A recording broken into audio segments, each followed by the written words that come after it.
Good evening, welcome to the December 8th meeting of the Board of Selectmen. Could all rise for the Pledge of Allegiance. Allegiance to the flag of the United States of America, to the republic for which it stands, one nation, under God, indivisible, with liberty and justice for all. Thanks for coming and tuning in. We apologize for the bit of a late start that we've got. Without really any further ado, and I don't do any announcements, we do have President of the Waterboro Association of Businesses, Leo Burnett, and we are going to witness the drawing of the WAB Raffle. So I'm going to turn it over to Leo while... Good evening, everybody. We have been selling raffle tickets for the last 3 months, trying to raise money for fuel assistance. We've had a pretty successful year. We sold in total of sales and donations $7,000 worth. $3,500 of that is going to the winner tonight, and $3,500 is going to the town. We want to thank all the businesses who donated and their time, their effort, all the citizens who took out chances. It's all going to a worthy cause. So without further ado, I'm going to ask Joe Wagner to come up and dig in there and see if we can come up with a winner tonight. And I want to present this check to the Board of Selectmen for $3,500.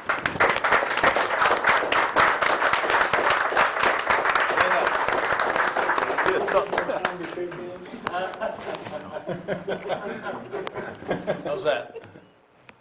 That looks good. All right.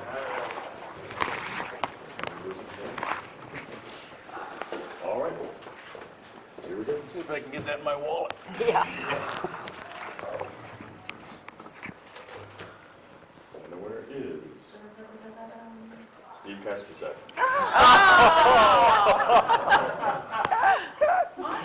So we will call Steve and let him know he's the lucky winner. All right? Thank you very much, Leo. You're welcome. Thanks, Leo. We appreciate this has become an annual event for WAB, and certainly appreciate their efforts and contributions to the folks that are in need in the town of Waterboro. Tonight is our council meeting, and before we start council meeting, just want to let you know that this will be, at least for the time being, I'll qualify that anyway, the last council meeting we have of this type. We have decided as a board that we are going to change committee report outs, and we will be requiring committees to report out on a weekly basis, on a rotating schedule. We're going to dedicate some time at each selectmen's meeting during the reports section, and we will have a committee a week, and we will rotate through 1 or 2 committees each week, and we will publish that schedule and get everybody squared away. But as an example, we have the Parks and Rec Committee in one Tuesday night. Expect, maybe a 5 or 10 minute report out presentations by that committee. And then the following week, it might be the Finance Committee. The week after that, it might be the Planning Board, etc. I think what we're trying to do is to bring awareness up of all of the committees. And even though this has been a forum that we have used for a number of years, we have, depending on weather and timing of the year, we have kind of sporadic attendance. So we will move forward with that starting the first part of January, and we'll put out the schedule for when each committee is expected to report out. That being said, we're going to go into tonight's agenda, and we have moved to the front only because there are other commitments. Lisa Faith, who is our representative to RSU 57. SAD 57 is a thing of the past.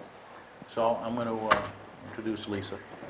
Thank you very much, and I do appreciate you moving me up, considering my time commitments. The first thing I want to start off with is, I know that as selectmen you're aware of this, but I wanted to point out the budget meetings that the district is having right now, and there was one it was on December 3rd, which was last Thursday. There are 4 more coming up, and we wanted to make sure that you were aware of the dates. We encourage you to attend and welcome your input. We're going to have to work together on what we know is going to be another year of difficult times budget-wise for both the town and the district, and we're all going to have to kind of fight for the coins in the same dollar there. So the next meetings coming up are December 14th at Alfred Elementary School. These are all from 6:30 to 8:30 p.m. So that is next Monday.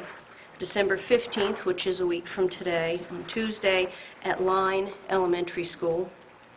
December 17th, which is a Thursday, at Shapley Memorial School.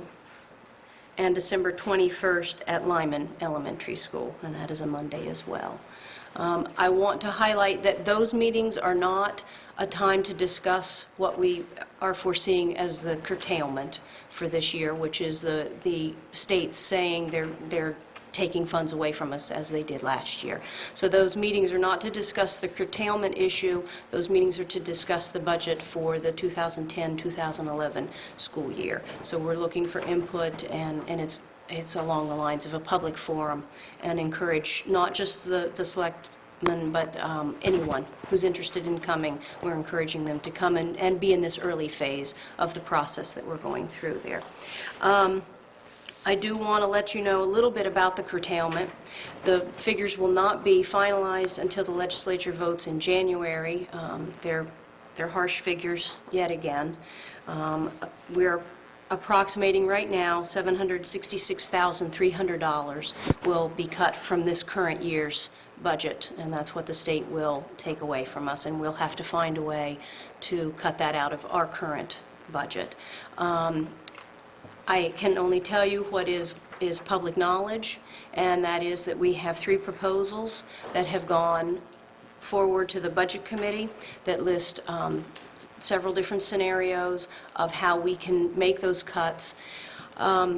Tomorrow night, if the board meeting is held, if the weather does not cause us to postpone the board meeting tomorrow evening, the board will have to move forward on a motion that was made previously, and that is one of the scenarios that's been presented, and that would mean job losses in the district.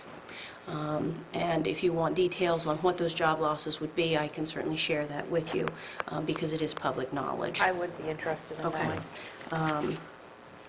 What's going forward at the next board meeting, whether it be tomorrow night or potentially Thursday night if the weather is not good. To make that $766,300, there would be $250,000 from budget reserve, $25,000 for a freeze on all non-essential hiring and overtime, $300,000 absolute freeze of all non-salary expenditures, projected salary savings for layoffs of 7.5 full-time employees would be $123,300. The administrators would be taking 3 furlough days. There would be 1 half-time substitute custodian that would be laid off, 1 full-time educational technician, currently it is a vacant position, and then there would be 6 full-time teachers, and they're all elementary teachers. And then we do have a projected revenue from main care of $68,000.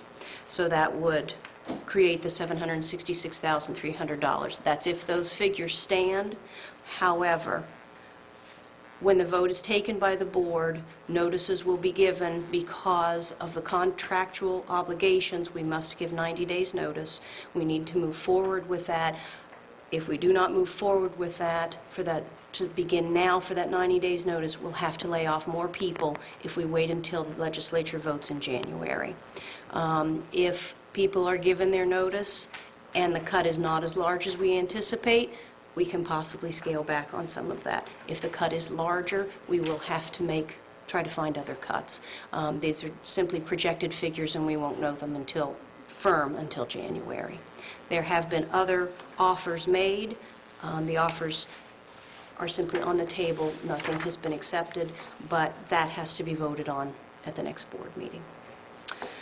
So that's where we stand with that, and it is unfortunate and difficult for the board to have to look at that. John? The 6 full-time teachers, is that meaning combining classes, and how's that going to work? I really wouldn't be able to give you that information at this point. I know we have to cut from the bottom, the most recently hired individuals in those areas, and there will be movement between the schools. So some teachers will have to move from one school to another school because they have more seniority, and a person at another school is being cut, and that leaves that. But that's not moving students, It's not moving students, it's moving staff, yes. So, a couple of other things I wanted to talk to you about this evening is that right now there are proposed changes to the graduation requirements for RSU 57. It would affect the class of 2011. We do have our graduation requirements significantly higher than what the state sets the mandate at, and because of the potential budget cuts, it may be difficult in the coming years to meet our current graduation requirements, for our students to meet those, given our staff constraints and possible classroom size constraints in some of those areas. So we're looking at lowering some of those. However, we will still be well above the state minimum for graduation requirements. That's simply in the beginning phases, and it's something that we're looking at, and Mr. Elkington, the high school principal, is discussing that with the curriculum committee right now. There also is a proposed change, and this is something that will be voted on tomorrow night. Mr. Elkington is coming before the board with a request to change the venue for graduation for 2010. The gymnasium is simply not large enough to hold graduation, and we've had a couple of graduations the past 2 years where it's been kind of miserable outside when we're having graduation. As you know, we've lost our stands for the football field, and we have temporary stands right now. They were not able to be used at graduation last year. We had a tent. People were crammed in like sardines. It was difficult to hear. It was difficult to see. And it was wet, and it was messy, and it was uncomfortable. The proposal right now is we spent $8,000 last year on graduation, which covered the cost of renting the tent, the cost of the chairs, and getting everything done in that manner. The two proposals, one would be to hold graduation at the Cumberland County Civic Center, which would cost us $3,000, but we'd have to change the date of graduation. The other proposal is to have it at the Portland Expo, which would be about $3,950, but we would be able to keep the date the same. The seating for the Cumberland County Civic Center is approximately 3,500 people, and for the Expo is about 3,000 people. So we feel that, Mr. Elkington feels that this is something he wants to put before the board and let the board make the decision on it. And he wants to move forward with it as soon as possible so that people know the date change if necessary. And also, we have to reserve the slot. They're holding it for us right now, but we have to give them a firm yes or no on that. So that's a vote that will come before the board tomorrow evening, and the board will make the decision as to, A, whether to change the venue, and if so, which venue will we use. And in the case of the Cumberland County Civic Center, that we'll have to change the date of graduation if that's the way that the board chooses to go. Just a comment on that, I think it would be very disappointing to have to move the M.R.S.A graduation out of our own community. And I know that there is certainly a firm foundation for not wanting to do that. I also know that we got an awful lot of feedback from parents and My students daughter graduated last year, so I know exactly what the situation was. And people were very unhappy, and I think you probably recall the sound system was cutting in and out. You couldn't hear things very well, and so, I think right now he's got to put it before the board first and then take it from there. So I know people have a great passion for having it here, but I also know that some people find it very difficult to access the field, and some people simply, not going to come out in the rain, and we certainly can't guarantee the weather for graduation. So, and the board may choose not to do any of the proposals and keep it right where it is. So, but that's, I would say if you have a strong interest in that, you might want to come to the board meeting tomorrow night and state that. So, but that is up for discussion on the agenda tomorrow night. Another thing that I want to make everyone aware of, you may remembered that we had an eligibility for participation policy in this district, and it was pretty stringent, and you had to pass all of your classes, and you had to maintain a certain grade point average, and if you didn't, you couldn't participate. We felt that our primary function was to educate the students of the district, and there were people who didn't necessarily agree with our policy, and they requested that we throw the policy out. The board, in a very close vote, chose to throw the policy out, and we reverted back to considerably lower standards for participation. And this isn't eligibility or participation just in sports, it's participation in any extracurricular activity that maintains a roster. Math club, drama club, anything like that. It's academic as well as athletic. We've been operating under the previous standards, and that is coming up for discussion again at the policy committee level to address that and see if we want to go back and change the standards for that. There are some people that are very passionate about that as well, and so I encourage participation as we move forward with that, and we'll be letting people know. We may be drawing in parents, community members, students, coaches, teachers, a variety of people to give us feedback on what we may be presenting to the board. So anyone who might be interested in that and may be watching this can always contact central office, give them your name and tell them you're interested in the eligibility policy, and they'll keep that on file until we're ready to start putting some smaller groups together to hash out what we're working on. Our PR committee is up and running. I know you were somewhat interested in that when I mentioned it before, and one of the things that we did, which I'm not sure if you all remembered, at the voting in each town, we had trifolds. This one's a little worse for wear at this point, but it was for each town, and what we put was what we're trying to accomplish as a public relations committee.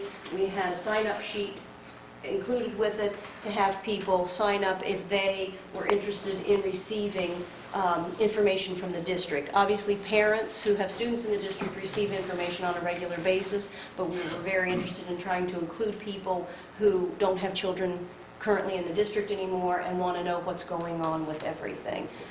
We did receive some people who signed up. Unfortunately, for whatever reason, the one for Waterboro did get moved during the voting process, and people didn't see it. So we didn't get as much as we had hoped. One thing that we would be interested in, some of the towns took enough of an interest in it that they offered to keep it in their town hall and keep a sheet that the district could come periodically, pick up the sheet, get the names and email addresses, and begin to include people on a mass email mailing of sending out information. And it would be information about budget meetings and what's going on in the district, the pros and cons, the goods, the bads, the things that we're doing, the things we're looking at, and keeping people informed. Because obviously, if we're asking the voters to support us monetarily and support our budget when we process that, people want to know where we're spending the money, and they want to know what they're getting for their dollar.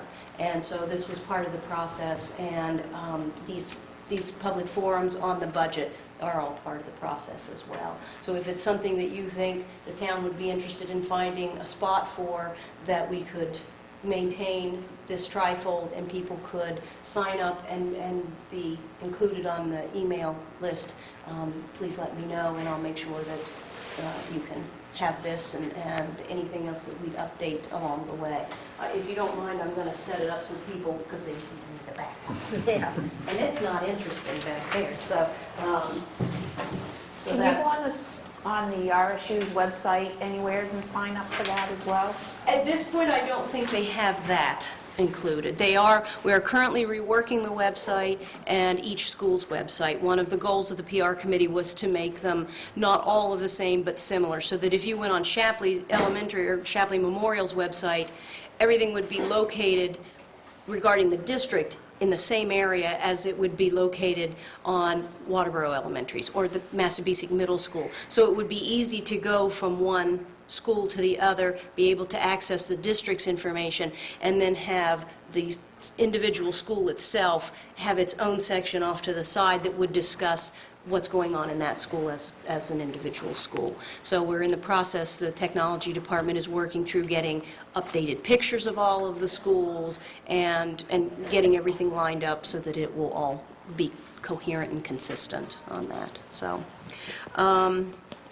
let's see, under the Transportation Committee, they're researching the possible use of propane for buses, and that's an ongoing process with that. So they're getting information, SAD 6, RSU 6, if they got to keep 6, they have their buses on propane. So our district is currently looking at that and seeing if that's going to be any kind of a cost savings. You know, you've got to weigh out what it's going to cost to change the buses over and see, you know, how it's going in RSU 6 for that. So that's something that they've been undertaking. I can't comment on negotiations. Obviously, that's one of our 6 committees for the board, and that's not something I can comment on, other than to say, with the curtailment, that's what we've put forward. And we have,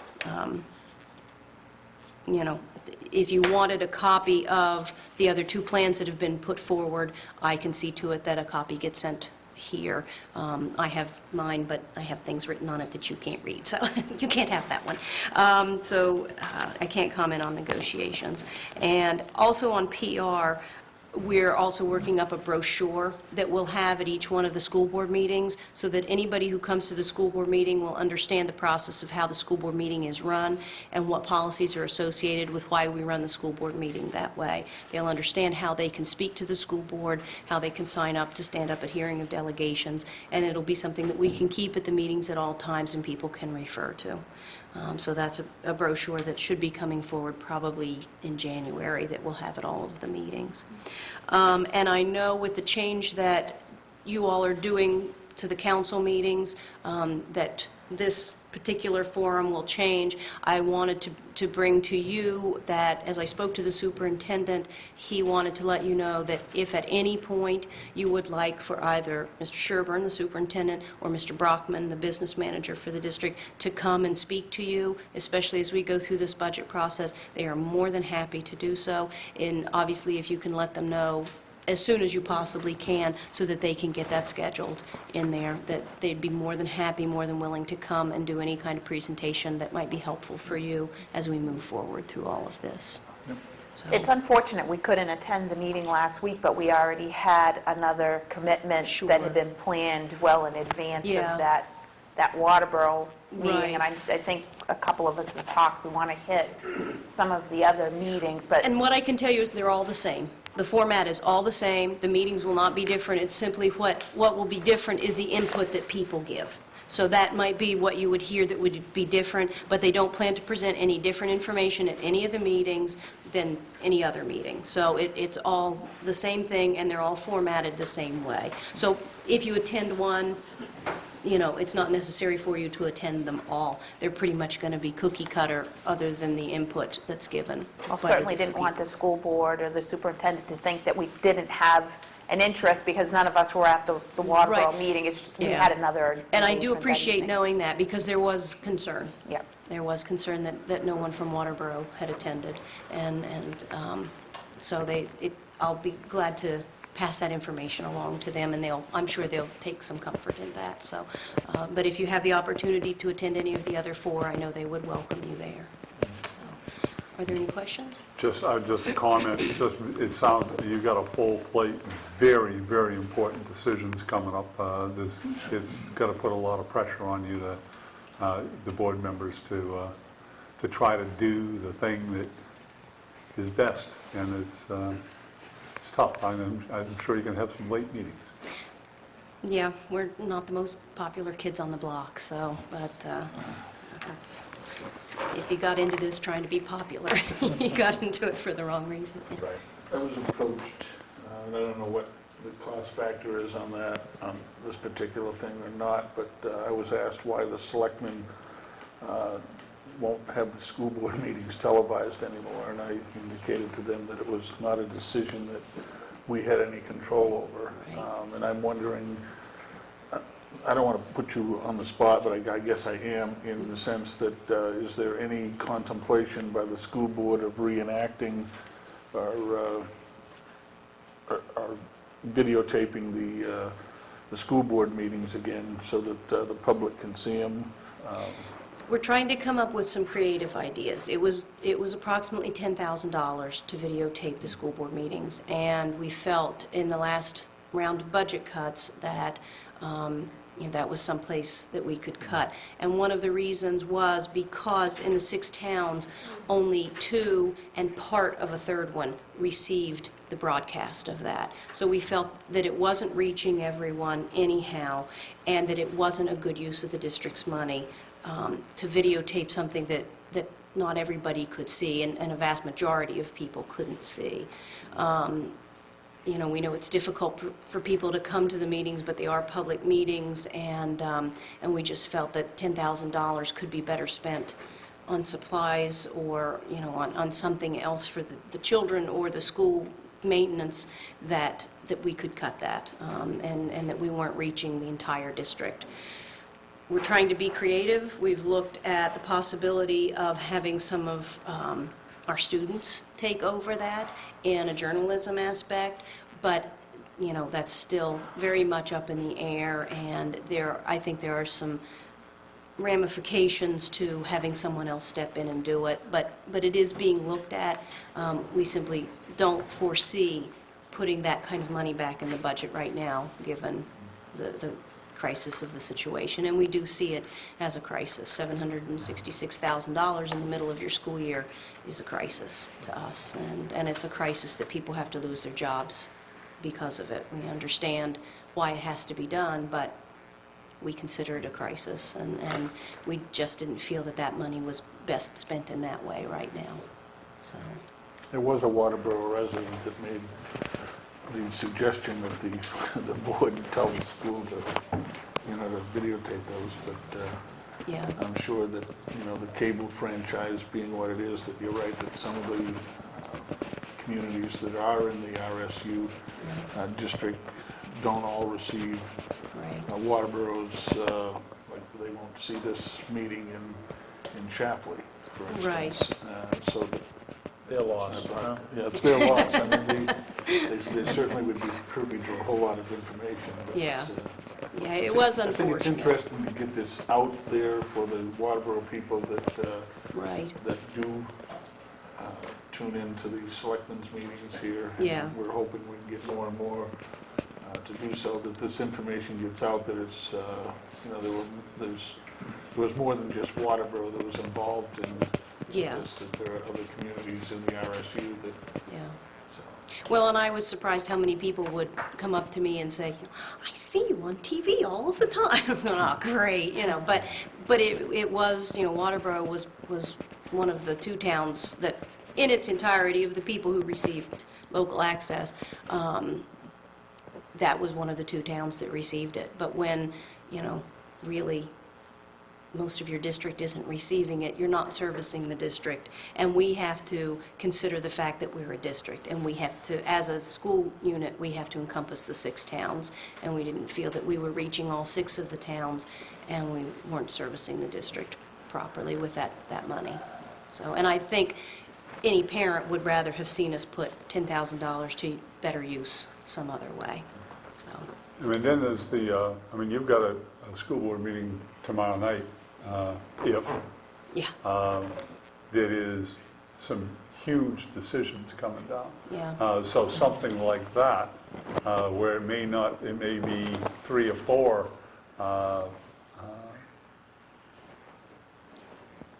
meetings that could be taped because of their importance.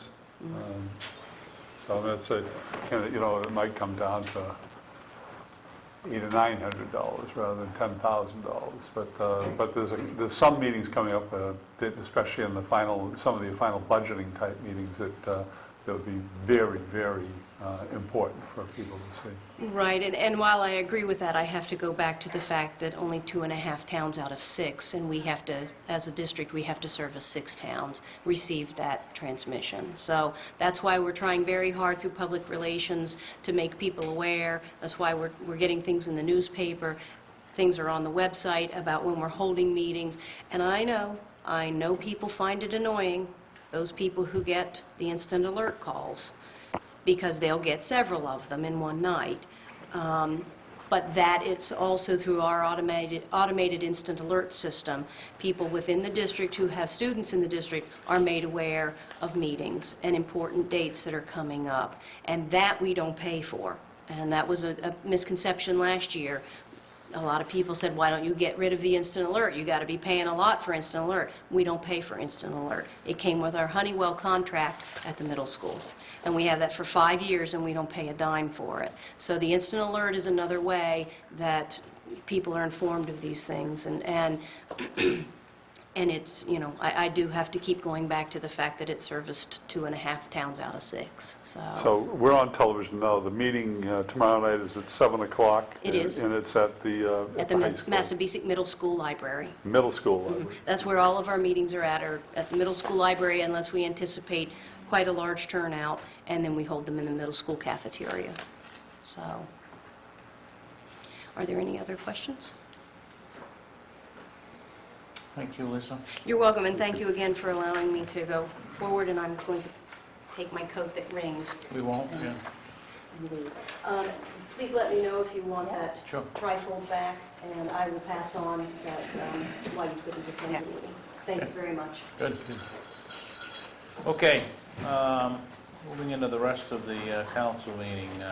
Nancy, I know you've got a, Budget season, as everybody knows, has begun. Budgets are due on Friday, December 18th. The budgets will be put in report form and presented to the Board of Selectmen on January 5th. And then the board will begin their review process, and then we'll forward the budgets to the Finance Committee on February 12th. And the Finance Committee will be meeting with the Selectmen to give their recommendations on March 9th. Department head meetings, continuously holding department head meetings twice a month. They are very productive, and we get a lot of good ideas from the department heads. Each meeting is held in a different town department building. Last week it was held in the library, and the next one is scheduled on the 17th. It's going to be, Mike's going to be hosting it. It will be in the old building. Employee trainings, we've been holding mandatory employee trainings. We are working on, with the department heads, a employee training proposal to encompass all of the mandatory training that we need to provide during the year. For example, the fire extinguisher training and the video display training. Nancy, with those, the mandatory employee trainings, have you looked at using the MMA site that has the free training on there at all? Yes, we can use them, and, I can't think of her name. What was her name that came down, Department of Labor? She also will provide training for us also. And as soon as we get her report, we'll add to our training to see what she requires. Bids, getting ready to go out the bids, hopefully I'm hoping by the middle of January to have the insurance bids out. And then by the end of January, the bids for snow plowing. That's up. That was for a 2-year contract. The insurance might have to be in a couple of different bids, because a lot of our insurances are due come effective July 1st. Some of them, like our workman's comp and health and dental, we have to give them at least a 60-day notice. So we might do them, I gotta talk to them to see about maybe doing them as a separate bid, to see if we might have to pay we could pay if we go out to bid now and we accept the work, and if we go to somebody else for workman's comp, we could pay a penalty for changing, so. I'm trying to find a way about that. One of the things I've been thinking about is, and discussing with them, is maybe having the bids good for at least 60 days. So that would get us through the cancellation period.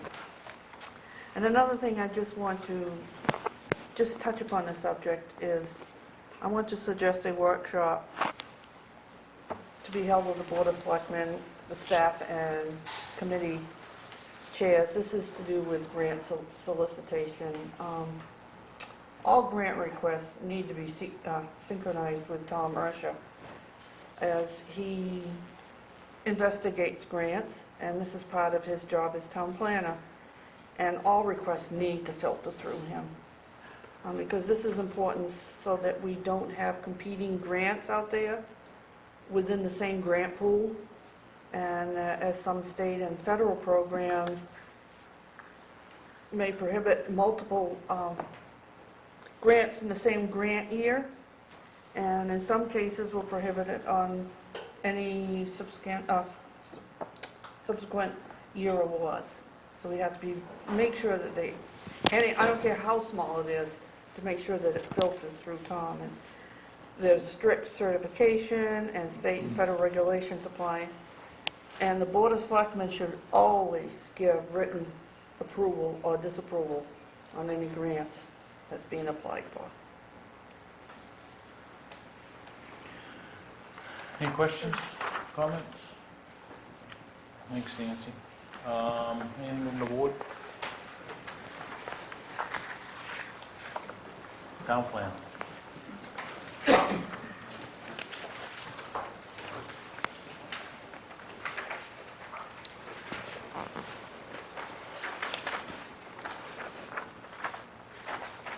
Only one page? Okay. Yeah, now we gotta get him down to one sentence per, Yeah, well, per that item. won't happen. Always picking on you, huh, Tom? Town administrator mandated that I compress this to one page, so Yes. I'm fulfilling her wish. Good evening, Mr. Chairman, members of the board, town administrator. I have mostly good news to report to you tonight. The capital improvement plan is fully done. It's complete. Thanks to the hard efforts of our department heads and committees. It is complete. What I'd like to suggest is that the selectmen give some thought to when we could get together.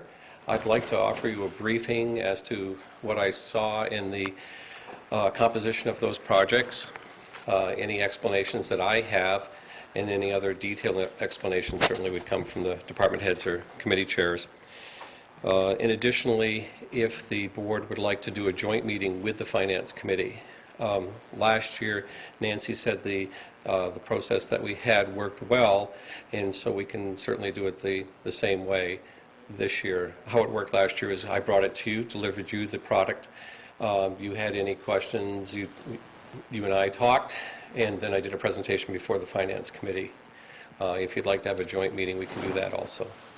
But I'm available at your pleasure. I take a lot of pride in trying to put these together so they're coherent. It has a slightly different format. I think that might even be a little bit easier to read this year, but I welcome your feedback on it. So next week is a particularly good week if you have it in your schedule, because I noticed in Nancy's announcement that your operating budget begins in earnest next month. So that we may possibly, if you have the time, I'll certainly make the time to meet with you and talk about this. The next thing deals with congressional appropriations. I keep a very watchful eye on what not currently is happening, but what is going to happen in the future, particularly as it relates to federal and sometimes state dollars. I've been spending some time with the congressional staff of Congresswoman Pingree, because her office is one of the more accessible in terms of being able to meet face-to-face with staff.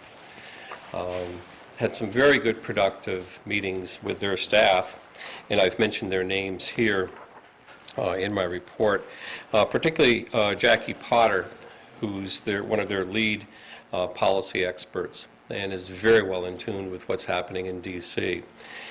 The message that I bring to you tonight is that now, absolutely right now, is the time we need to be planning for fiscal year 11 and 12. Fiscal year 11 and 12 for federal appropriations. We need to get ready for those fiscal years, and we need to be ready as early as the next 6 months for those 2 years. In terms of FY10 dollars, they're nearly all appropriated and expended or committed. Right, Joe? Joe affirms that. Representative Joe affirms that. So a lot of people are still dancing around the FY10 grant cycle. Virtually all the monies are committed. So my advice to the town of Waterboro is start focusing on FY11 and 12. And there looks to be some huge grant systems that'll be forthcoming in FY11. Now's the time to prepare, and I'm here to help you on that. But we'll need to form a group and really talk through, and I think the input from the Board of Selectmen is really going to be quite valuable as to where we want to focus our efforts, okay, because there'll be a lot of work in that preparation for those grant systems. The West Road reconstruction project, I keep bringing this forward to the council meetings with the hopes that MDOT will complete the end of its budget cycle. We are very close right now, and the good news is that we are very much in the black. Thanks to some really stringent project management and the ability to use good ingenuity on site and not to cart a lot of ledge, for example, off site to use it in other areas on West Road. We are definitely looking at coming in on the black. Now, what does this mean to the town of Waterboro? What it means is back in your issuance of the $200,000 bond issue, that there will be some savings, some definite savings. I can give you a best guess this evening. I feel comfortable in saying this evening, without all of the items being received, there's still a couple little small items that haven't, a couple small bills that haven't been received, that it looks as though we should be at least $50,000 in the black. And that's as of today, and again, that may be subject to a minor little tweak based on any forthcoming bills. And so what I'd like to suggest to the board vis-a-vis the town administrator is that we begin to have conversations with bond counsel as to what would be the most appropriate alternatives for the board to consider. There's a whole variety of them. And so through Nancy, we can begin those conversations so that I'd be able to report back to you as to what's the best approach. How Technologies, over the last couple of weeks, we've been working on their pine tree certification. It's one of our municipal responsibilities to our businesses in town that want to participate in certification to help them through the process, because it's a rather laborious form to fill out. So we were able to sit down with both of the brothers and walk through the whole application. The application has been submitted to Augusta. I called Brian Doyle today to find out where the letter was, because typically the municipality is notified that the certification is complete. He says it's in the works. It's being processed in Augusta, and it'll be forthcoming. The additional news, which most of you have already heard, is that the How Technologies have set December 28th as a closing date to fully acquire the building. The next, the York County, not country, transportation study is back on track, and we have put our best foot forward in terms of having a representation for the town of Waterboro. It's a 10-town study. One of the most critical pieces is hiring the right consultant, because it's a huge study and it's apt to take 12 to 18 months. We're very blessed in being able to have a very active role in the decision process as to who the consultant will be. And that decision will be made somewhere in January, February of next year. And then the study will hopefully commence in the springtime. So we'll definitely have a presence. My goal as your town planner is to make sure that particular attention is paid to Route 202. I see that as one of the major transportation corridors of the future, right here in central York County. It's a major truck route, and it's something that we may need to pay particularly strong attention to. There's a group of different types of smaller subdivisions that are being proposed. The largest that is being proposed, that's in the sketch plan stage, is by Mr. Cody. It's Phase 2 of Meadowbrook. He and his engineers, BH2M, have been working diligently on a series of different alternative plans. They've recently come back with a cluster plan, which represents their very best submittal. It provides more open space and provides still 13 lots. So that's presently in the conceptual stage for the planning board. Along those development lines, a new concept that's being promoted by the DEP is low-impact development, very much wrapped around some design standards that were formed at the UNH engineering school that they've been working on for the last 20 years. Expect to hear a lot more of that. I think when we get to the revamping, hopefully, of our subdivision and zoning ordinance, that we actually build in a component on low-impact development. It's strongly advocated by DEP. It makes a lot of sense from a planning perspective and an engineering perspective. And in order to get caught up on where the laws are standing and what the current engineering and planning concepts and techniques are, I was able to go to a seminar up in Portland, and there was 160 of us that attended. I was really surprised that there were that many in attendance. I expected more like 25, 30 people from York County to attend, from as far away as Montreal and Alaska, which really surprised me. And also in an effort to try to keep costs down on professional development for staff, my philosophy is that we should always be out looking for potential scholarships. I was fortunate to receive a scholarship from Casco Bay Estuary Partnership, and the more that I investigate these opportunities to learn about either new laws or new design concepts, if they're being held local, that there's great opportunities for municipal employees. So I'm going to keep encouraging that on any type. I typically try to go to one or two in the course of a year, and so I'm going to keep my eyes open, and also for other departments that might also have opportunities vis-a-vis scholarships. So that's my compressed overview tonight. Any questions? Suggestions? No, you don't want to hear. Want to hear? Thanks, Tom. Okay, thank you. Thanks, Tom. All right, on the table over there, if you have not picked one up, please feel free. There is a report from the town clerk, also from the tax collector, also, I don't know if Julie's report's over there? No, she gave you, Okay. she brought one copy. Treasurer's reports, motor vehicle,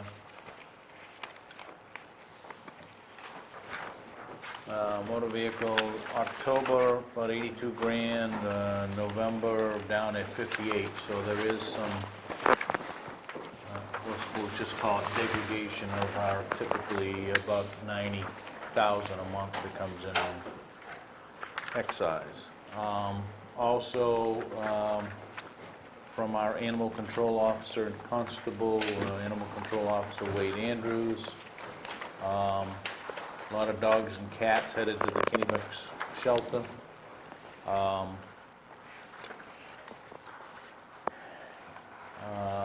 Assessor, Jerry's report as well is over there. Assessing schedule is kind of tied out in that, what it will be through the course of this calendar year. Kind of takes us through the administration, the town administration reports. Planning board, ZBA, code officer, and South Dakota Recorder Commission, not here. Economic development. Anybody, maybe Joe, you have to... The committee is going to be looking at Brian Doyle, who was here with John Richardson last month, is going to be doing some work with the committee. He left here with a different impression of the town than when he came in. He didn't realize how much Waterboro had to offer.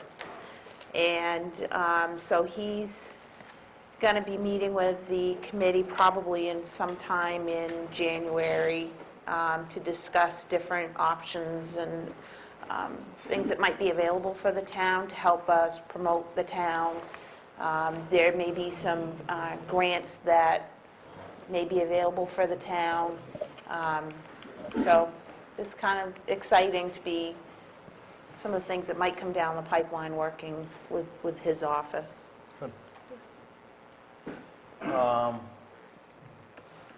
Public Works, Road Commissioner. All I'm gonna tell you is it's gonna be bad weather. Going to be bad weather? I just hope people slow down, that's the biggest thing.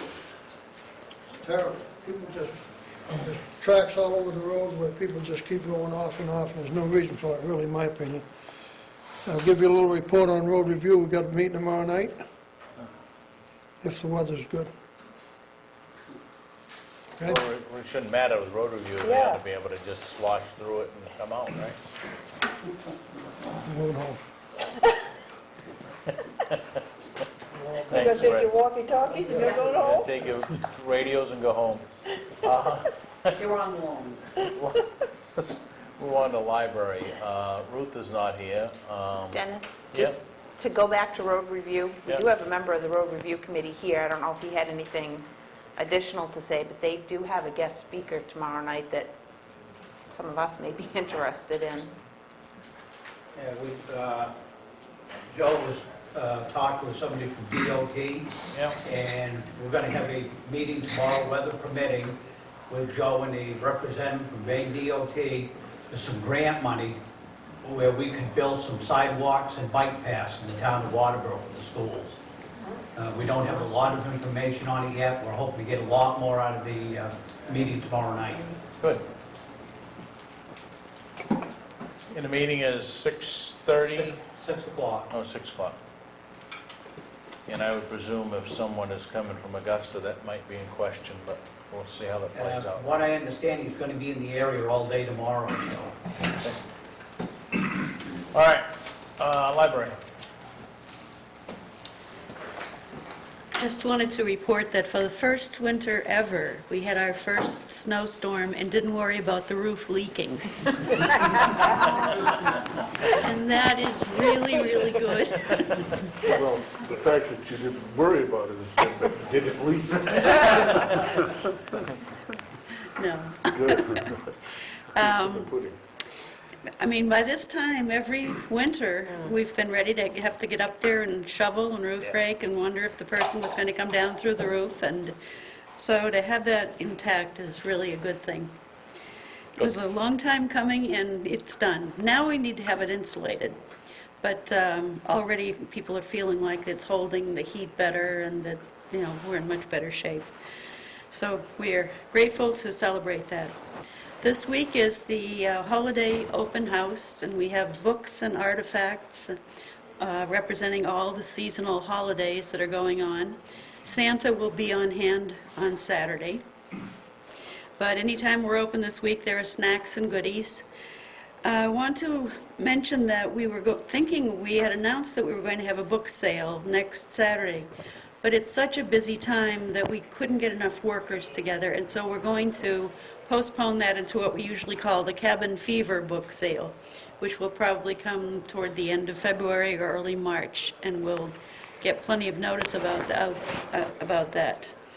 And the last thing that I want to mention is that for those people who use the library and go into the children's room, half of the walls were covered with murals last year, and Ruth asked Kayla Decker to get a crew together to finish that. So this week, there are some young people, and I'd like to thank them publicly. Victoria Hurlbert, Kayla Decker, Rebecca Hurlbert, Jennifer Keith, Devin Chamberlain, and Jillian Keith. And they are putting sort of fantasy dragon and knights and King Arthur kinds of images around the wall. So that should make it a little more cheery. Yeah. All right, so that's it. Any questions? Patriots? Say Oh, again. God. Help the Patriots, I like your Yeah, idea. okay, it was a little help The for Patriots maybe. need help, yes. But I will still wear the hat. I was hoping maybe they'd sign Teddy Bruschi, but that's that. Okay, Friends of the Library, Jack?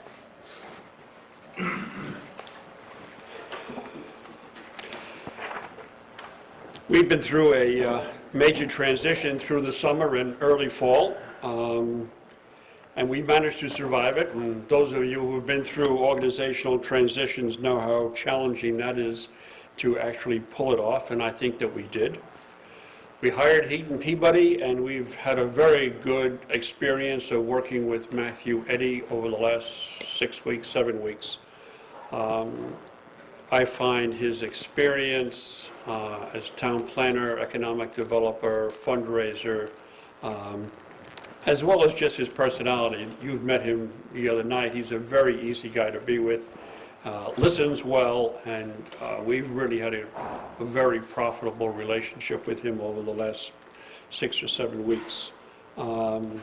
It has been quite a shift for us. It's kind of like shifting from playing in Headlock Field to moving to Fenway Park. It's a very different way of doing business, but it's been very helpful to us. You saw the evidence of that. The gala and silent auction was very successful from our perspective. Everybody I've talked to that has heard anything really enjoyed themselves that night.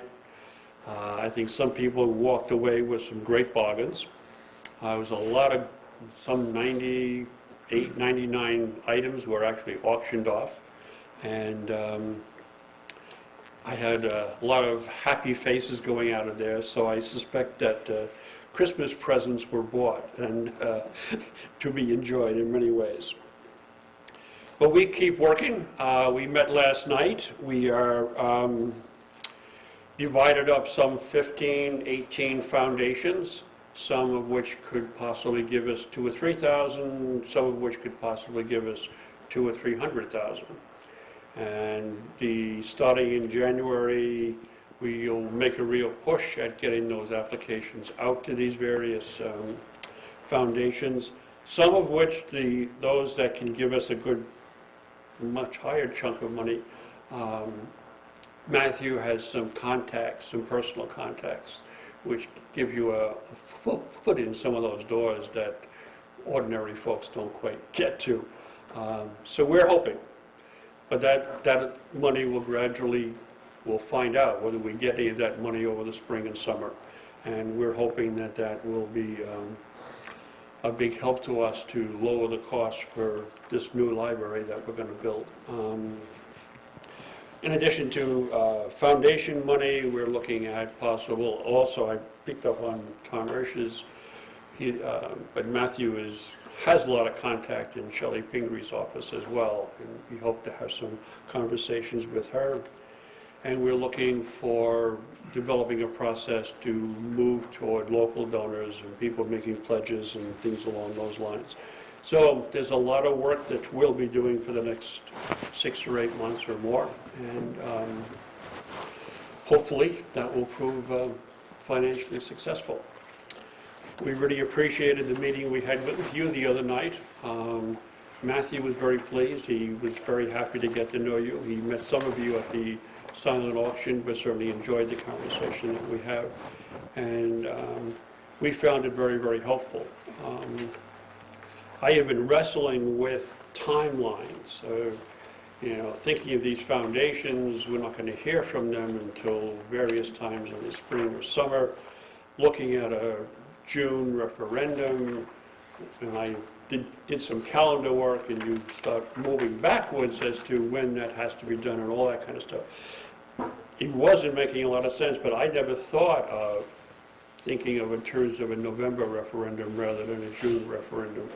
That proved very freeing to me. It made a lot more sense in terms of our fundraising schedule, much more sense to be able to come to the town with a much clearer sense as to where the foundation money is, or isn't, as well as giving us time and space to work with Matthew in terms of individual donors and things like that. So we voted last night to be talking much more in terms of a November referendum rather than the June referendum. And we also appreciated the support that you folks gave, and I'll come back next week with a more formal 2 or 3 sentences to be able to go to these foundations and state agencies and whatnot saying, you are really supportive of our efforts to raise private funds for this. That's very helpful from our perspective. Matthew says it's really helpful to be able to go to these foundations and say, the Board of Selectmen are really supportive of our application to get this and whatnot. We will have another gala probably earlier in the year, probably sometime earlier in November or late October, and we'll probably do something also in the spring at some time. So we have a lot on our plate. Any questions or observations? We're off and running. No, good, thanks, Jack. I do think that it was fairly productive, the discussion that we had the other night. I thought it was very productive. All right, moving along. Historical Society, Taylor House, Lake Arrowhead. Budget Finance, York County Sheriff, other than Sean, is back. He's part-time? Or is he still on light? He's on light duty. Light duty?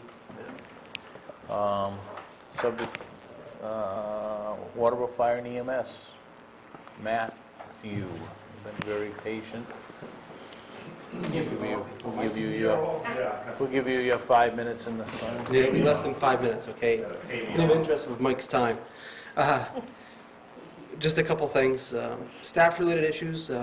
We have one new trained firefighter 1-2 candidate now, Don Lemieux, completed about 150 hours of training, tested out and recently passed through a program held in Hollis. We have another live-in student that just completed his firefighter 1-2 training, did his practical test and just passed. He's scheduled for his written exam later on this month. We are losing one student at the end of this semester from Galen Light. He's been with us for about 1.5 years.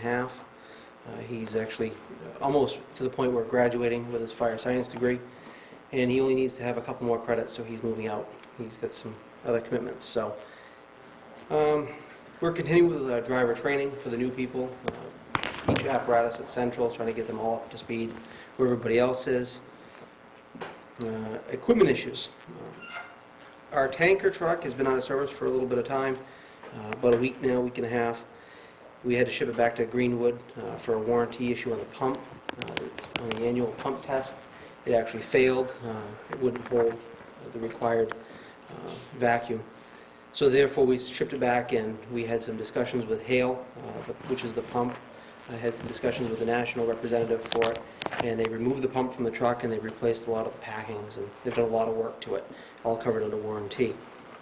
It was kind of a process because they had to seek approval before they moved on for the process, but it passed its pump test yesterday, and we should get it back on Thursday. We've completed most of our required inspections for NFPA, our air packs. We had the flow testing, hydro tests that were any that were applicable. We've done the ladder test. The ladder truck had some minor wear issues on the glide and on the stick that was fixed. Actually, free of charge by Greenwood as well for some aluminum welds. And pump tests have been completed by Paul Letourneau. We've been in that process with the main warden service, with the airboat and the Lund boat, which I believe we finalized at this point with Nancy. And as Nancy touched base on earlier, we've got a lengthy list of Department of Labor items that keep on surfacing for further action on a regular basis for compliance directives. I don't know if I have nearly as many as the Parks and Rec guy. But no, there's a substantial list. Everything seems to need to have a monthly inspection. We're spending a couple days a month just doing building safety inspections and equipment inspections. Everything has to have a log and detailed view for people coming in to see that we're checking equipment. Stuff that we may not even use, very rarely, but we still need to show that we're checking it. Air compressors and small tools. And one big thing to work on is our lockout, tagout policies of everything in the building has to have a policy. When you're using it, how do you lock it out and to be safe? Right down to weed whackers and lawnmowers to And changing light bulbs. Very hazardous. Some of it seems kind of tedious, but it is what it is. And we continue to work on the fiscal year 2010 budget. Questions? Think I'm okay? Everybody else set? No questions? We'll let you off. Run, Matt, run. Pam? I'll be faster than that. Maybe. I don't know. Okay, it's going to snow. We're just not sure how much. Could be 4 inches, could be 8 inches, could be 12 inches, or it could be a combination of. You're as accurate as most of the meteorologists that are on TV tonight.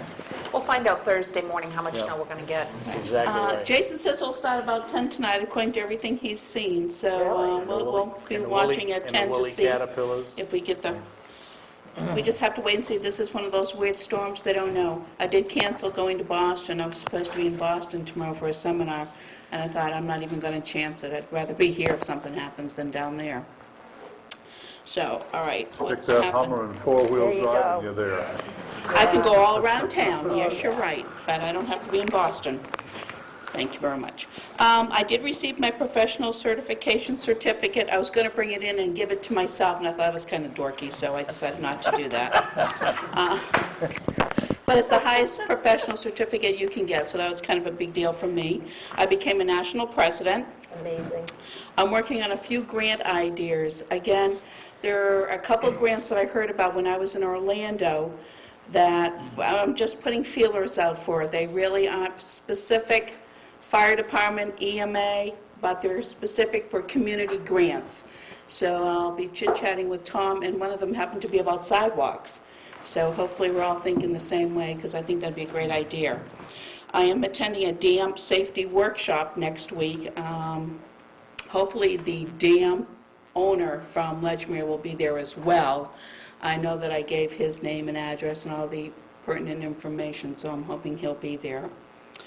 There's also, I see the public hearing for the emergency management ordinance is next week, Tuesday night? Yes. Okay, 6, great, thank you. And in January, I'll be teaching another CERT class, but this CERT class is going to be for churches.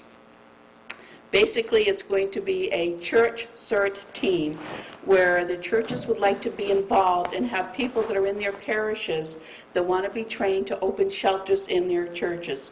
We understand now that it's a nationwide problem where the Red Cross wants to open just regional shelters and not come to local towns. So we all realize we've got to bite the bullet and take care of our own people. So hopefully the churches want to get involved in Waterboro as well as in the rest of York County, and we'll start hosting some classes in January so we can make sure it happens. Good. And that's basically it. And I hadn't seen you to congratulate you, but thank rock, you. girl. Thank you. That's it. I'm sorry. You're meeting with the Ledgmere Dam King, and is anybody from Lake Arrowhead Conservation Commission? Would you like to come? No. I would like someone from LACC to perhaps come. Here, I've already taken care of my part, so you're welcome to have that. Thank you. And I'm sure Tara's got room. There's 2 Great. sessions, one in the afternoon, one at night. Thank you. Welcome. Any other questions? No? Thank you. Thanks, Pam. Okay, Clint is not with us tonight, but his formally sent us a report. Move on to the committee. David?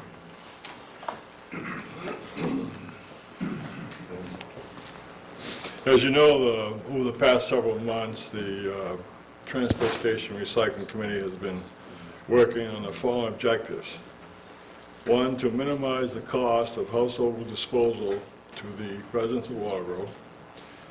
Two, to assure that the cost of household waste disposal is equitably distributed to the residents of Waterboro who produce it.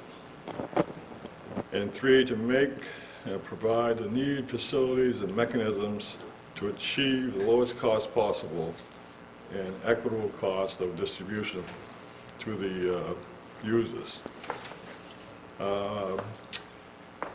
To date, most of our time in the committee has been spent on researching other communities, waste systems, brainstorming, developing possible solutions to our household waste cost, and to increase the rate of recycling.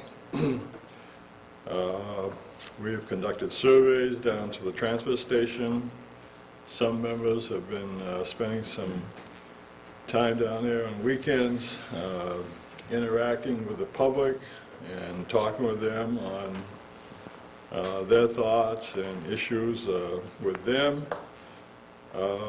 We believe that the face-to-face involvement with the citizens is the most effective way to achieve our objectives. And this process is a step-by-step path that we're on and needs to be a team effort.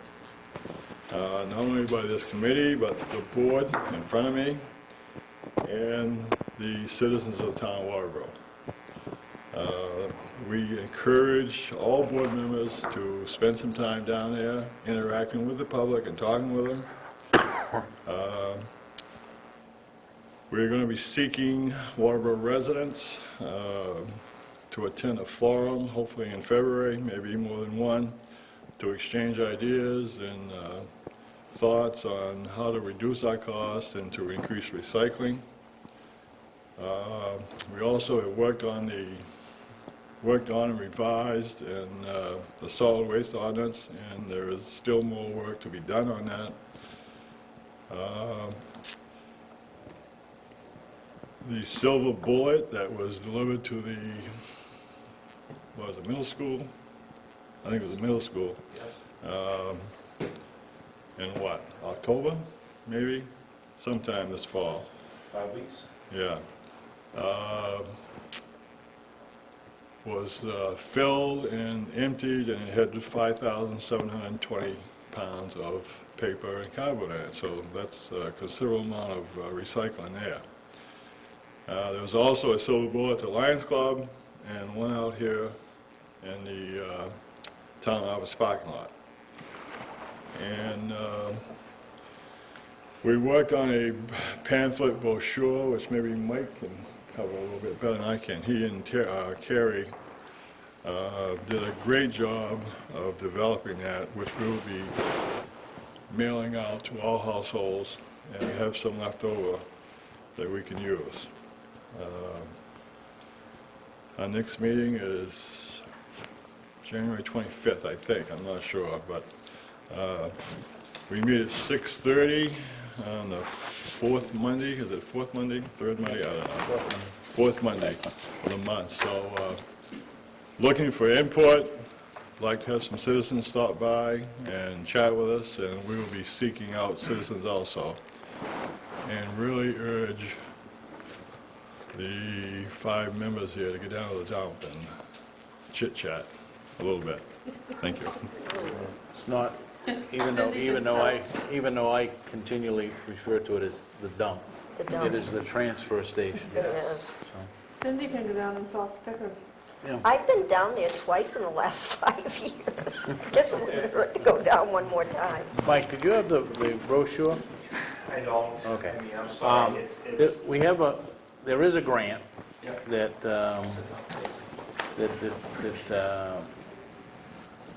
Clint put in for and was awarded from the State Planning Office, right? That's where the grant came from. It's a matching grant, so $500 from the State Planning Office, $500 from the committee's funds. Between Mike and Carrie, they've kind of put together what a trifold would look like. It's kind of a refurbishment or regeneration of what has kind of been used in the past, but, so, I think that's all teed up to... Yeah, the state has a website where you can go and pluck different information, and we kind of handed it to Kerry and went, do this. Right. And she reluctantly did it, and it turned out really nice. So we got her to give us some prices last night on, and we talked to Nancy at the department head, went by, and we talked about printing it here, and how do we mail it, and then we're into postage. It's a lot to deal with, and Dennis helped us sort it out last night. So we're looking forward to doing that mid-January, and I talked to Mr. Hall today. Dave Hall is the art teacher at the middle school, and he approached us in late September about getting a silver bullet over at the middle school. He had done a great job in recycling at the line school. We were excited about hearing that from him. We turned it around. Nancy helped us get a letter off. You guys agreed to cover the tipping fees associated with that. And bam, in 5 weeks, they put 6,000 pounds of recyclables in that.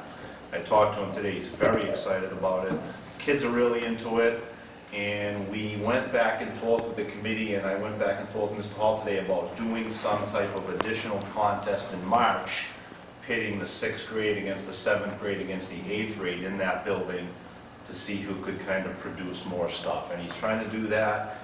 He's also going to try to get us an assembly so that one of the committee members, maybe a selectman, can come and talk for 10 or 15 minutes about the data that we've been able to gather in the simple 3 months that they've had that silver bullet there. We can look at recycling rates. We know that we save about $88 each time we take a ton of recyclables out.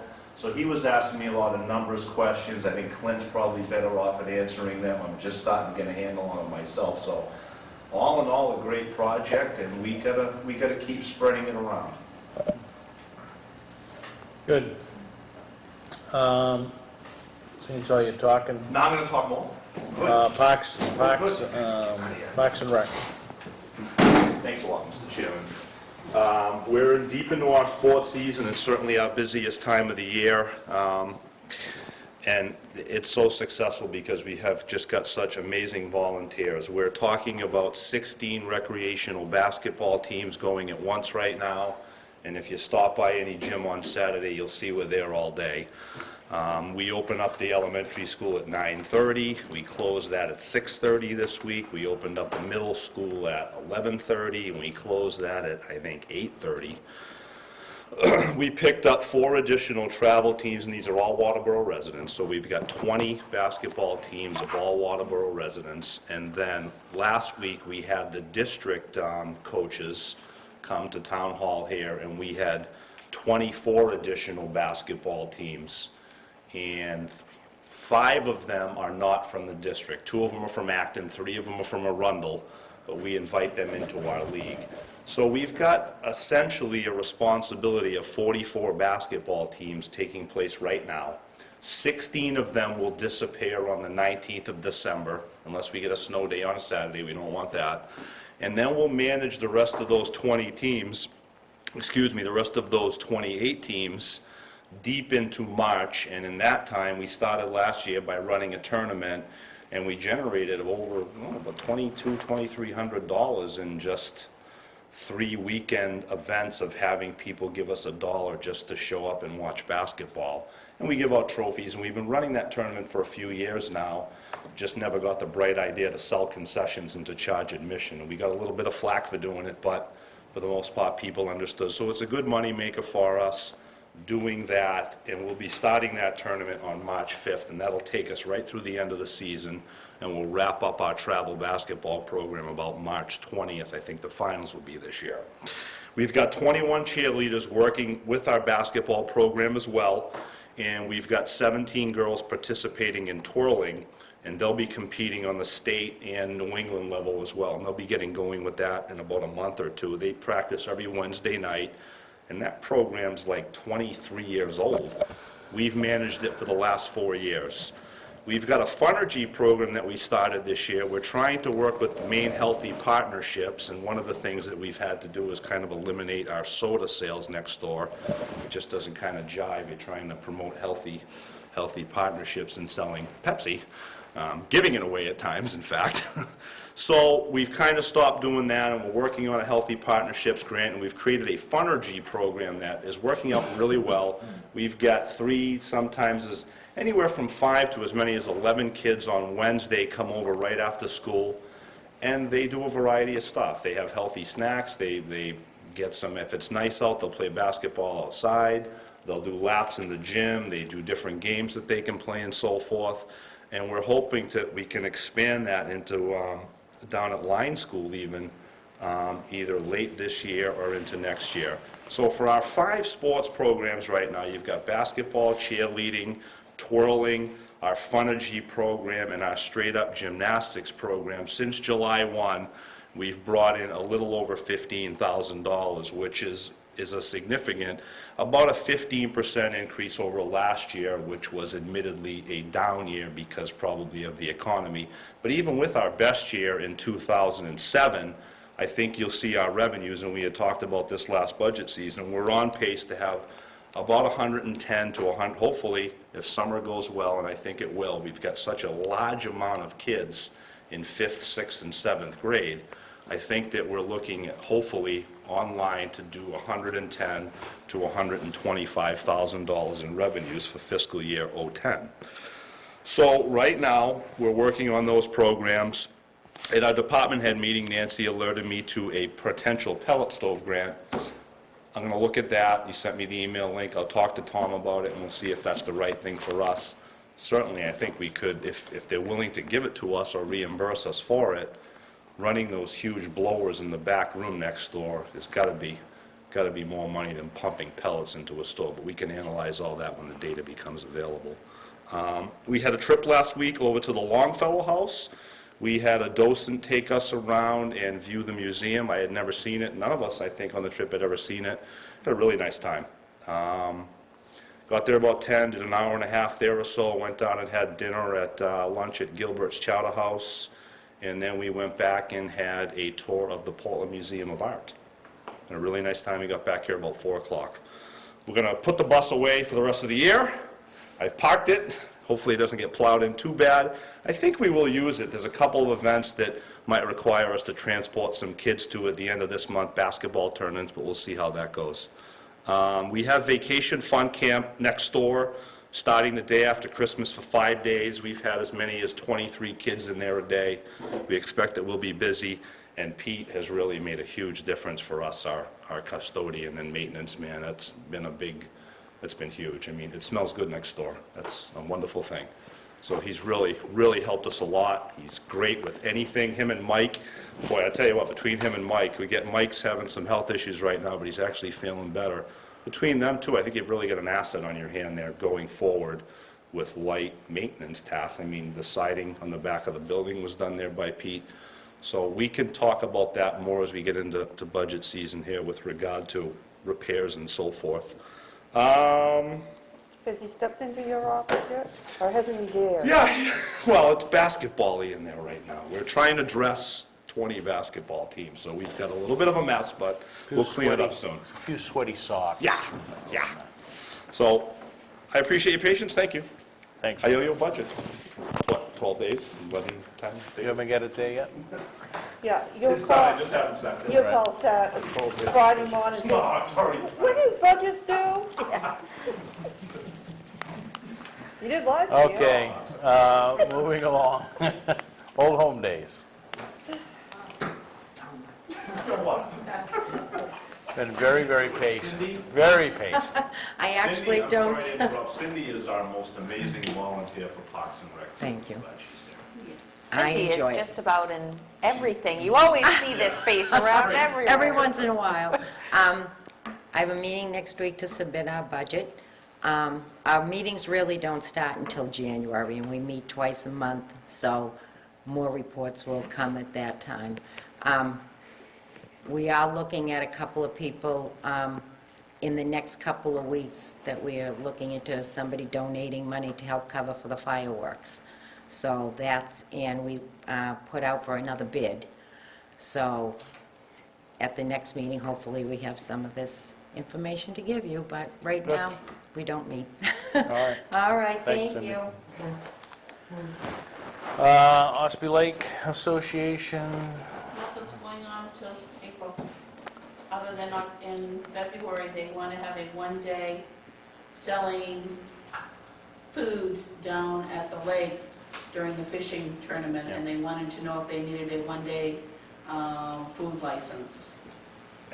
There's food sales down there all over the place. I was gonna say, there's people selling food at all? Yeah, there's all sorts All of over the vendors place. down I there. was just to ask if they needed a license for one day. I don't think so. Unless they have a band down We probably ought to, and maybe Nancy just kind of put this down, that we probably ought to have the Start discussing.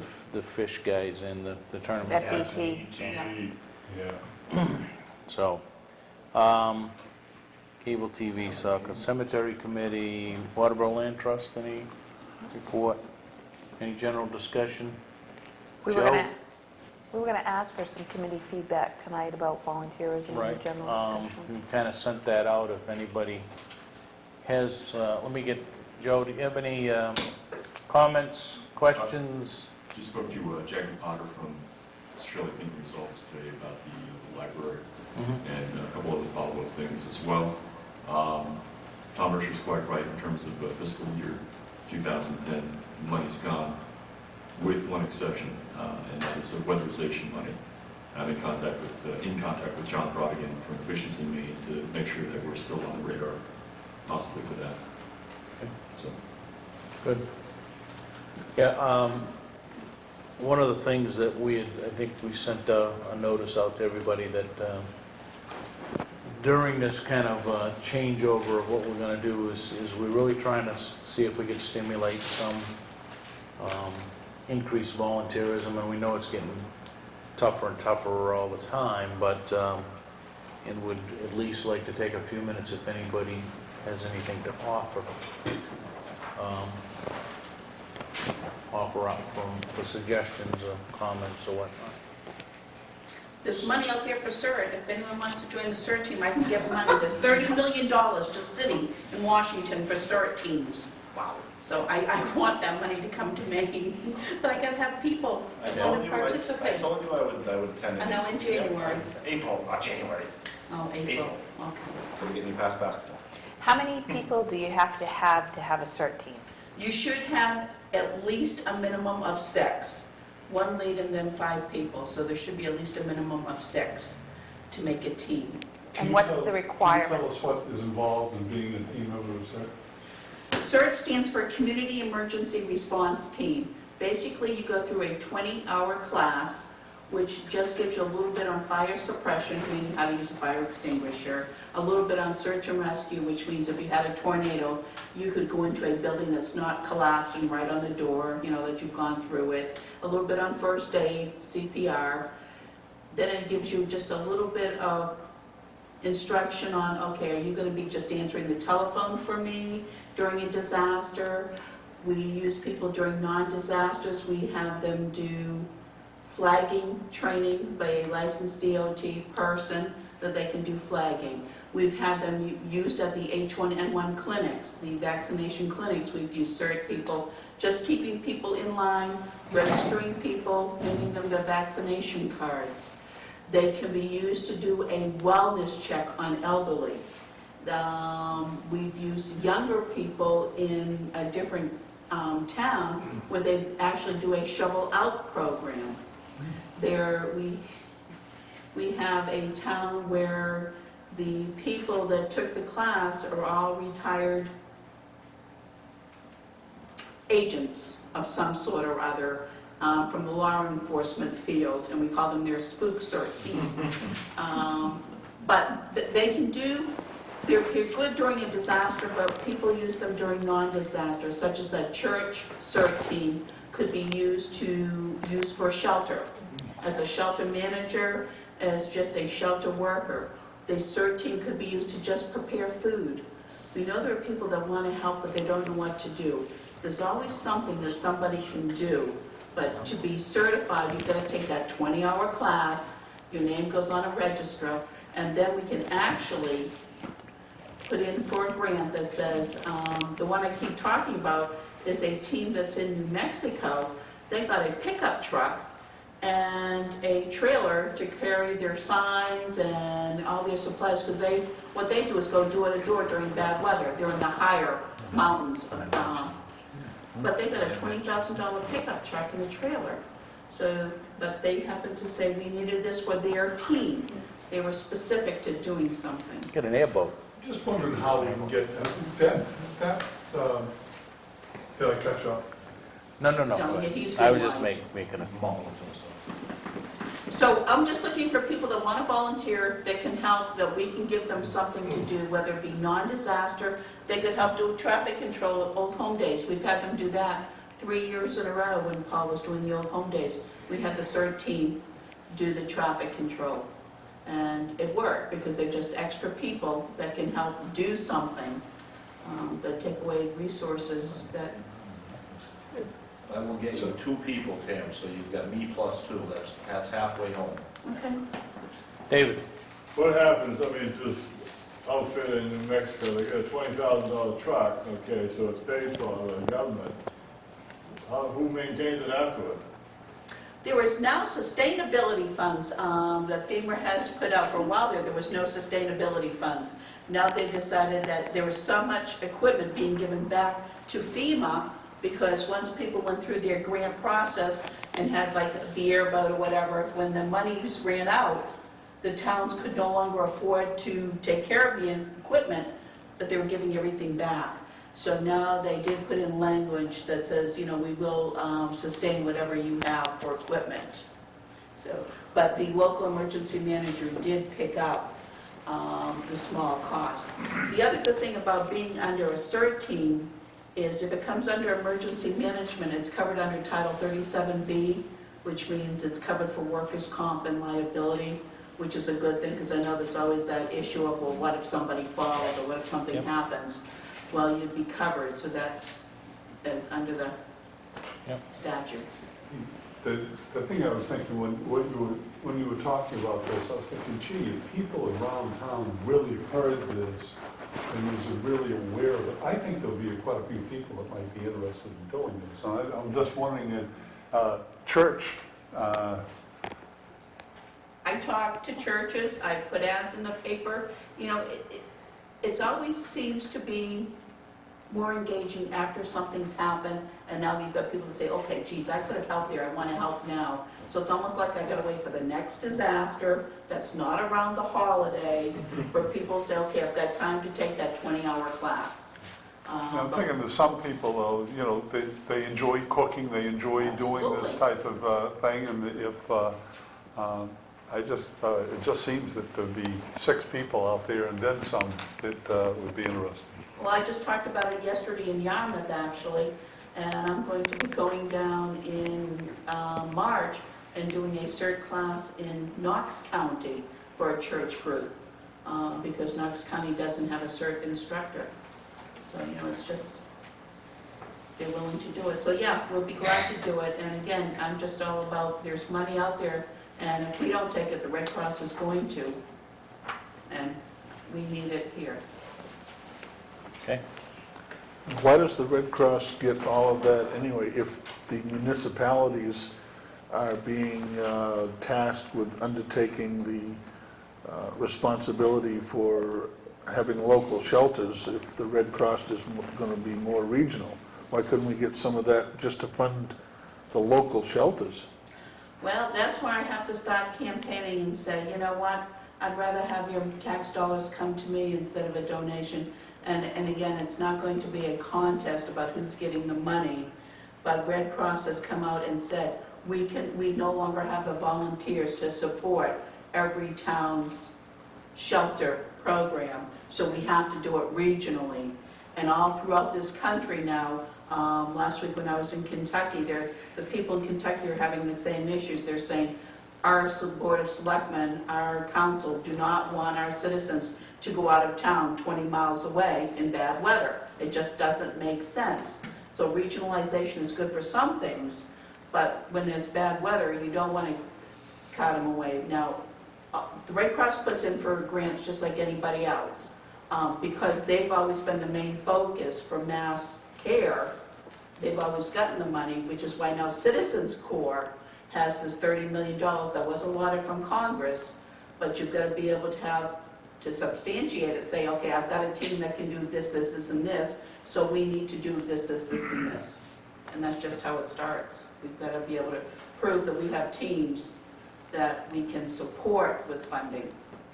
It's not like you get the money first, then get the team. You've got to have the team and be viable, and then say, hey, we've got a team, we'd like to have some support to keep them functioning. Well, it's certainly something that we need to keep in the forefront, and I want to thank Dan, did a nice article when we talked about the workshop and talked about committee awareness and committee involvement. We appreciate the fact that you put that together too, Dan, because I think it struck a chord with a lot of folks that, hey, we're looking for, a kind of a change in committees and involvement and stuff, so appreciate that effort. So this won't be the last conversation or issue that we're around volunteerism and those kind of things. So. I'll wear my search shirt next week. Okay. So. All right. That being said, we'll move away from the council meeting and go into, we do not have any appointments. I think we've heard from delegations tonight. No correspondence, so we'll get into new business. Discuss votes to sign Lions Bingo application. This is their annual application. I think it's twofold here, the way that it's written. I know it does, it's just the application of the state. It's not cheap, the checks are in the folder. So what's your pleasure here? I'll make a motion to move the Lions Bingo application. Both of them? Mhm. Somebody want to second that? I'll second. Any discussion? All those in favor? Opposed? Committee application. I have an application for someone looking to get onto the transfer station committee.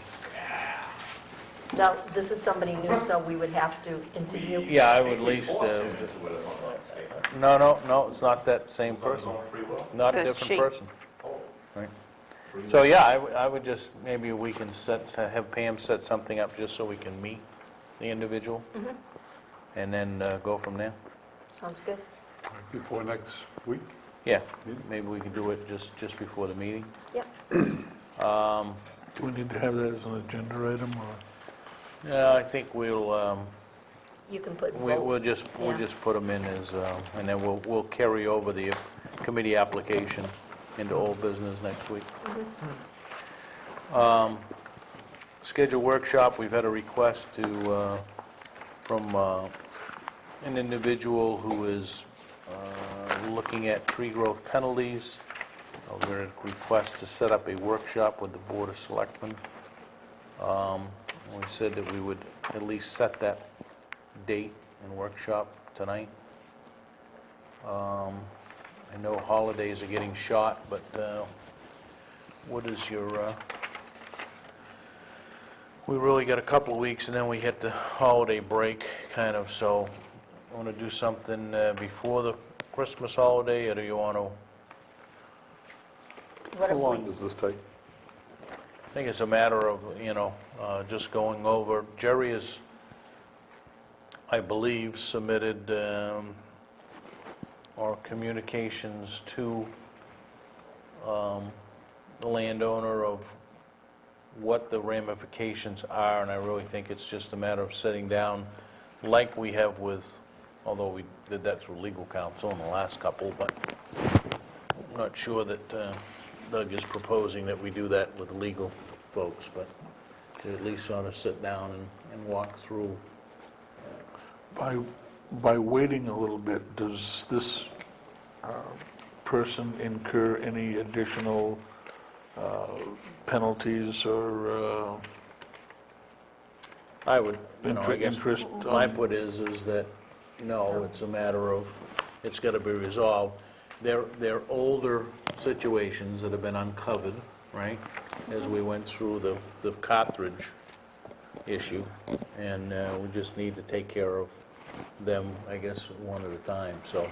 If that's the case, I would make a motion to schedule this for January, because December, we're pretty well sock solid here, I think. So do we want to do it on one of the Tuesday nights in January? I don't think it's a long, drawn-out thing. We could do it either after the meeting or we could just schedule it for the 26th, which is our fourth meeting, right? Which is really a workshop night. 26th of January. Right. If that works for everybody, we can schedule a time for then. Okay, I'll have Pam set that up. Also, could we have a letter sent to that individual to let Yeah, him know? that's what I'll have Pam do that. So one of the action items is, okay, old business to discuss vote on email consolidation proposal put forth by David and Nancy. I think we probably need to do it. We can probably do it systematically, right? But at a, what is it, $1 a month? So what's your pleasure there? I'll make a motion to approve that and get it started. I'll second that. Okay, it's been moved and seconded. Any discussion? There's a couple, the only thing that we need to resolve, and maybe that between Nancy and David, there were some questions of how do we manage, if someone isn't doing it or is doing it, kind of mandatory that, that just needs to be worked out, I think, as you go forward. But I think this is really a vote by the board to endorse moving forward, right? I mean, some of the details will have to be worked out. Right. I don't know how you can make it mandatory.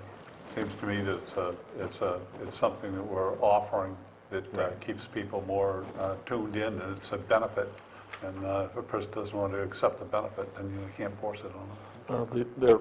As long as they're, I would ask that they would sign a waiver so that they would know that if someone makes a FOIA request, that their personal computer could be,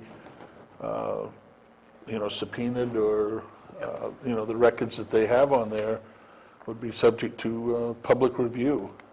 And, Right. they should know that up front. And that's why I think some of that has to be worked out, those details of how that's going to get done. Anything else? All those in favor? Opposed? All right. Warrants and bills for payroll? So move. Second? All those in favor? Discuss vote on the sign of 2109 meeting minutes. So move. Second. All those in favor? Pending decisions, still have the personnel policy, committee involvement, training proposal, land trust deeds. I thought, did I see some communication from Ken that that's getting closer? Or, the Parks Ordinance revisit. That Street, has to be scheduled for public. right. And street light request, did we, I'm not sure, Pam's not here, but after last week, she was going to kind of pass it on to Matt and Sean. Not sure that happened, but out of this week's actions, I need Pam to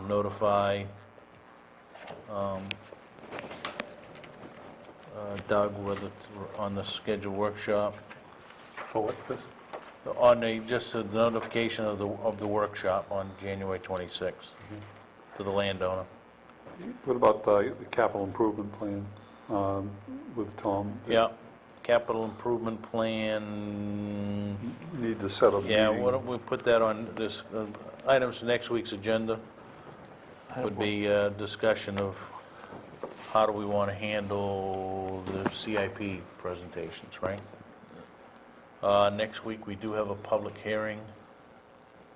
What else for next week?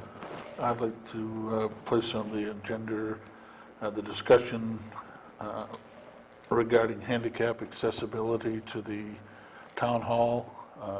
It's my understanding that the auditors found where the money was appropriated for that and has never been expended, and I'd like to get that moving forward so that we can make this building accessible to all the residents in the community. So we'll put it on discuss handicap accessibility funding. It's my understanding that the funds have already been appropriated by town meeting and that they have never been expended, and for one reason or another, and I just want to...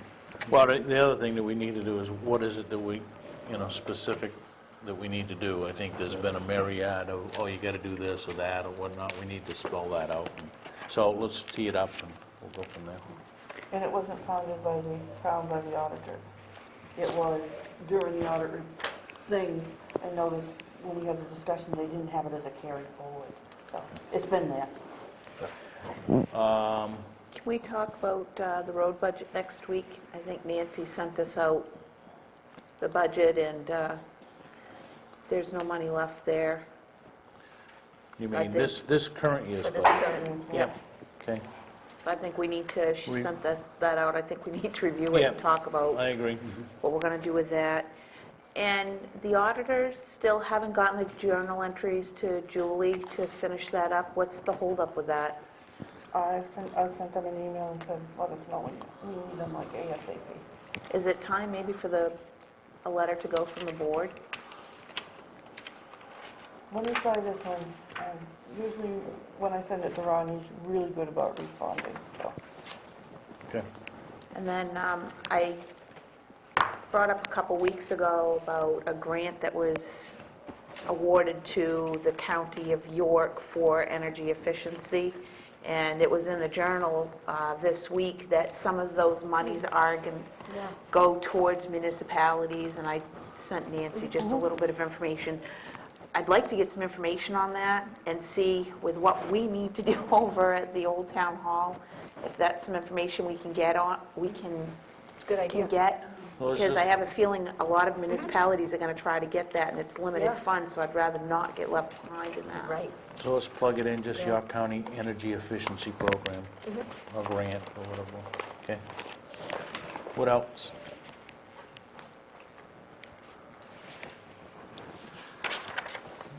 All right, let me just go through the reminders and